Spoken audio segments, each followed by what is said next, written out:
It's time for DJ Rocky's Secret Files. Two-timer ako, pero two-timer din pala ang partner ko.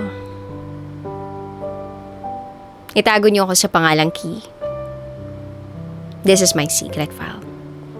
Meron akong boyfriend na Japanese. Mabait. Binibigay niya yung mga luho at pangangailangan ko at ng pamilya ko. Kahit hindi ko naman hinihingi. Kaya botong-boto sa kanyang buong angkan ko. Maganda yung trabaho ng boyfriend ko. Kaya naman kapag nasa Pilipinas siya, travel dito, travel doon. We even planned our wedding. And we even planned to build our own house. Ready na kami mag-settle. Pakiramdam ko nga, may pattern na yung buhay ko na susundan ko na lang. Wala akong pakialam sa sarili ko, sa future ko. Basta alam ko, okay ang family ko, okay na ako. Till one day pumasok ako sa isang known BPO company. I met Mon. Isa siyang lesbian at support sa company na pinagtatrabahuan ko. Kahit kinakabahan ako sa mga calls na marireceive ko, excited ako everyday pumasok kasi alam kong makikita ko na naman siya. Lagi niya akong pinupuntahan sa station ko, lagi kami magkasama.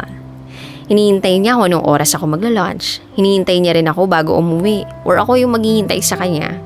After nun, kakain ng breakfast o pupunta kami sa dorm nila para ibaba yung gamit niya tapos ihahatid niya ako sa dorm ko. Palaging ganun yung routine namin. And I can honestly say na gustong gusto ko siya. Masaya ako pagkasama ko siya. Gusto ko talaga siya pero hindi pwede. Isang araw nag-aya silang uminom ng kasama niya sa dorm after work. Uminom siya ng beer. Tapos hindi nila ako pinainom kasi nga borlogs ako last time na nag-inuman kami. So habang nakaiga kami, she asked me, bakit hindi pwede maging tayo? I asked her back, gusto mo bang maging tayo? She said, oo. I uttered, oo, tayo na. And yes, naging kami.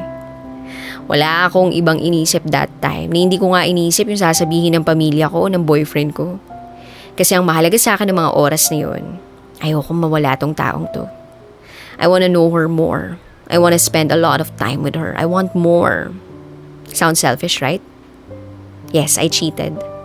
That was October 3, 2019. Nagkikita pa rin kami ng boyfriend ko kahit na kami na ng lesbief ko. Nagigilty ako kasi hindi ko masabi kay Mon na may boyfriend ako at hindi ko rin masabi sa boyfriend ko na may girlfriend ako. May naikukwento siya sa aking ex niya. Sinasabi niya kung magkikita sila para sa ibang bagay. No big deal sa akin kasi ex niya na yun tsaka may tiwala naman ako sa lesbief ko. So everyday, sinusundo niya ako sa dorm. Ihahatid sa work at susunduin. Kakain kami sa labas kahit na sa fast food chain o karinderya lang. Surprises every day. Little sweet messages sa sticky notes. Araw-araw niya rin akong dinadalhan ng gatas at makakain sa station ko. Sobrang sweet at thoughtful niya. Pinagluluto niya rin ako ng baon ko sa trabaho. Makita ko lang siya, buo na ang araw ko.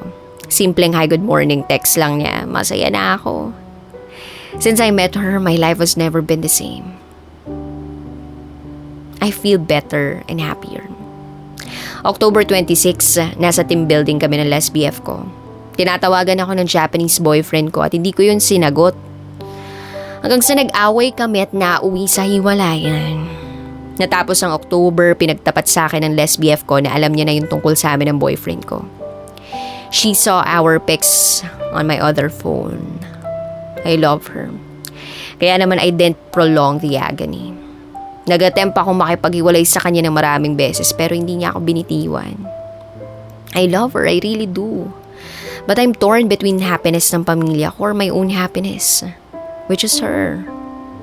Nalaman ng parents ko yung nangyari na wala na kami ng boyfriend kong Japanese at meron akong karelasyon na lesbian. Pinapabalik nila ako sa ex ko. Hiwalayin ko na daw tong girlfriend ko.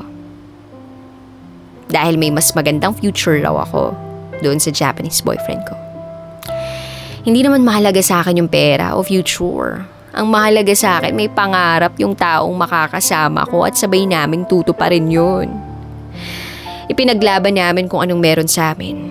Hindi naging madali ang lahat pero alam ko, Alam kong nandyan lang si Mon palagi para sa akin. At hindi niya ako iiwan. Kaya gumagaan lahat kapag nandyan siya. Naging okay kami after nun. Nag-celebrate pa nga kami ng monthsary. A few days after ng monthsary namin, pupunta daw yung ex niya sa dorm nila. Unang sumagi sa isip ko, bakit? Para saan pa? Ang weird kung magkikita kami ng ex niya sa dorm niya. Kaya nung una, hindi ako pumayag makita yung ex niya. Pero sabi ng lesbief ko, okay lang daw yun. Aware yung babae na kasama ako ng lesbief ko. Dadalhan lang daw niya ng pagkain yung jowa ko. Sumama ako sa bus terminal para sunduin siya. I was nice to her pero hindi ko alam. At iniirap-irapan niya ako. Hanggang sa nakarating na kami ng dorm. She's trying to be sweet and to flirt with my mon ng maraming beses pero kinakalma ko yung sarili ko kasi hindi ako yung eskandalosang tao. Pinayuko niya yung jowa ko, then ikikiss niya sa cheeks pero nakaiwas yung jowa ko. I grab Mon at ako yung humalik sa kanya. Akala ko nga sa movie lang nangyayari yun pero nangyari sa amin. Hinatak ako ng babae pero naawat siya ng lesbief ko. Nag-away silang dalawa and the girl started to cry. Sinasaktan ng babae yung jowa ko. Kaya naman awat lang ako ng awat. I talked to her in a nice way para tigilan niya na yung pambubugbog sa jowa ko.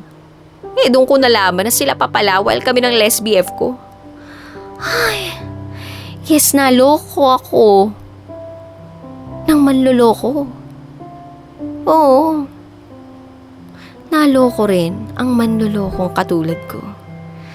Ang sakit. Masakit palang maloko ang manloloko. After kumalma ng babae, nag-usap-usap kami. Okay na sa kanya lahat. Nagkapatawaran at nagkayakapan na.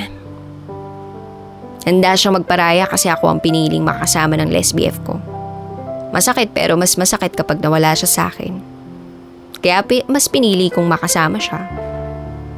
Mag-heal together ganon.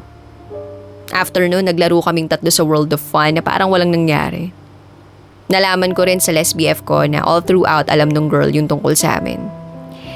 Tinitake lang nung babae as for granted. Kasi akala niya hindi seryoso yung jowa ko na may babae siya which is ako. Now, we are 7 months and still counting. Hindi madaling mag-move on pero sabi nga nila, time will heal every wound. Paunti-unti nakakaalis na kami sa nakaraan at bumubuo na kami ng panibagong memories. I don't think cheater is always a cheater. It depends on the person when they already met the person who will make them feel content. PS, nanggugulo pa rin yung ex ko at hindi pa rin kami tanggap ng pamilya ko. But I know, time will come. Matatanggap din nila kami. Muli, ako si Ki at ito ang aking secret file. Always your number one SM radio station. Love Radio. Kabisyo, nakarelate ka ba sa secret file na binasa ko? Kung nakarelate ka, mag-subscribe ka na dito sa aming YouTube channel at pindutin mo na rin ang notification bell para updated ka sa mga susunod na episodes ng DJ Rocky Secret File.